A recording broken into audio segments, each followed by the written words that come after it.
Bonjour et bienvenue à ce Deep Dive. Aujourd'hui, on s'attaque à un monument, Power, les 48 lois du pouvoir de Robert Greene, un best-seller mondial, plus de 2 millions d'exemplaires vendus, ça pose son nom. Absolument. Et c'est un livre qui décortique assez froidement les rouages du pouvoir.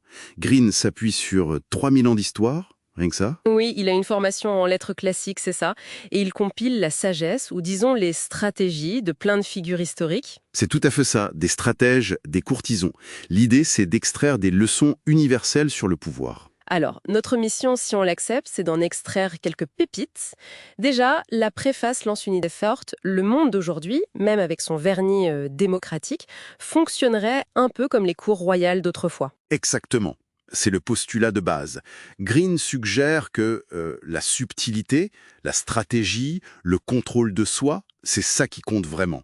Plus que la force brute ou la franchise, en gros. Oui. Il voit l'individu habile comme un courtisan moderne. Il faut savoir manœuvrer, séduire, parfois manipuler. La franchise directe, souvent contre-productive selon lui. Et il insiste sur une approche amorale.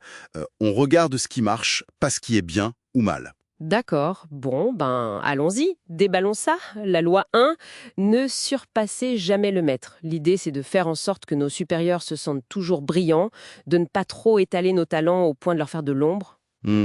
C'est une dynamique psychologique très importante. Éclipser son chef, même sans le vouloir, ça peut créer de l'insécurité, du ressentiment. Et ça peut mal finir. Très mal. L'exemple historique classique, c'est Nicolas Fouquet, le surintendant des finances de Louis XIV. Ah oui, sa fameuse fête à Volvé-Comte. Exactement. C'était censé honorer le roi, mais c'était tellement grandiose que Louis XIV l'a perçu comme une provocation, une tentative de l'éclipser. Ça a précipité sa chute. Donc c'est pas juste de la flatterie bête et méchante, c'est une gestion fine de l'ego du supérieur. Ça reste pertinent aujourd'hui, j'imagine, dans n'importe quelle boîte. Tout à fait. Et à l'inverse, regardez Galilée. Lui a été plus malin. Il découvre les lunes de Jupiter, Et il les appelle comment déjà? les astres médicéens. En l'honneur des Médicis, c'est Mécène. Du coup, il lie sa découverte à leur grandeur. Résultat, il obtient leur soutien, une position. C'est de la flatterie, oui, mais stratégique. Voilà. Intéressant. Passons à une loi encore plus directe, voire un peu choquante. Loi 2, ne vous fiez pas à vos amis, utilisez vos ennemis. Alors là, c'est carrément contre-intuitif. Pourquoi cette méfiance? Selon Greene, l'amitié et le pouvoir font rarement bon ménage.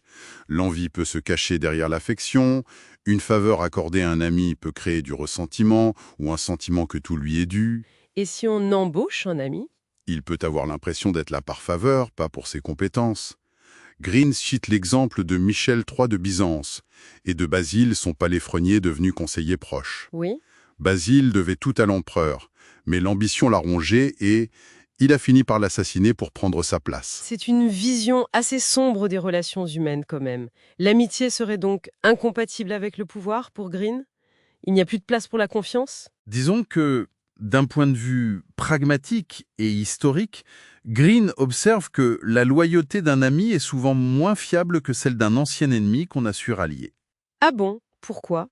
Parce que l'ancien ennemi, lui, doit prouver sa loyauté. Il sera souvent plus démonstratif. L'empereur chinois Zhao Guangyan, par exemple, a consolidé son pouvoir en transformant d'anciens généraux rivaux en alliés fidèles, par des gestes calculés, plutôt que de s'appuyer sur des amis à la loyauté douteuse. Cette logique de calcul nous amène assez logiquement à la loi suivante, non?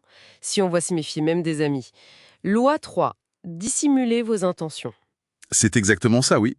Gardez les autres dans le flou, utilisez des leurres, des fausses pistes. Si vos intentions sont claires comme de l'eau de roche, l'adversaire peut se préparer. On devient prévisible. Voilà. En masquant le vrai but, on garde l'initiative. Greene donne l'exemple d'un échec. Ninon de l'enclos et un jeune marquis. Le marquis déclare son amour trop tôt, trop directement. Et ça casse tout le charme. Ça brise le jeu de séduction. Ça rend ses manœuvres suspectes. Échec. À l'inverse, un maître de la dissimulation, Bismarck. Ah oui, Bismarck. En 1850, il fait un discours passionné contre la guerre avec l'Autriche, alors qu'en fait, au fond, il la prépare pour plus tard. Et pourquoi il fait ça? Pour gagner la confiance du roi de Prusse, qui était plutôt pacifiste, et hop, il obtient un poste clé. Son objectif réel, renforcer l'armée pour cette guerre future, était parfaitement caché. Patience et dissimulation. Bon, alors si on essaye de faire une petite synthèse, Toutes ces lois, ça dessine un monde où les relations humaines sont un jeu d'échecs permanent. Assez froid, non? Un peu cynique. Oui, ça peut laisser cette impression, c'est vrai. Mais il faut voir le livre comme un manuel d'observation, un décryptage des stratégies qui, factuellement, historiquement, ont mené au pouvoir. C'est plus descriptif que prescriptif en quelque sorte. C'est ça. Les grands thèmes, c'est la maîtrise des apparences, le contrôle des émotions, la vision à long terme, comprendre les vraies motivations des gens qui sont souvent cachées, et puis l'art de l'indirect, de la patience. Il s'agit de reconnaître ces jeux de pouvoir. Pas forcément de les appliquer ou de les approuver moralement. Et il y a 45 autres lois comme ça dans le livre. C'est une exploration assez dense de la stratégie et de l'influence. Tout à fait. Et peut-être une pensée pour la fin.